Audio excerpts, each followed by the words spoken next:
xiqqoo goone sanarratti too hojjetame. Ulfaadhi galatoomii Hacaaluu Hundeessaa dhume irratti addaan ba'uun dura sirba tokko nu affeerte addaan baana.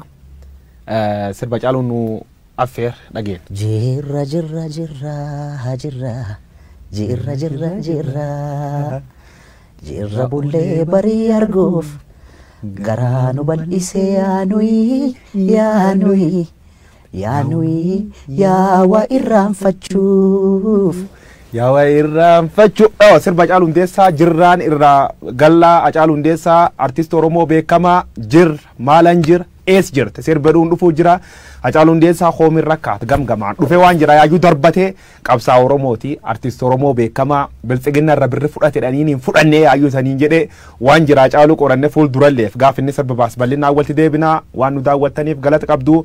Sagantaan keen kun har'a irra jalqabee keessuma Oromoo miidiyaa neetwoork irraa gara dhaddachu dubbii jijjiirame jira anguyyoo waaroo obba jirma tur ulfaadha. Ace.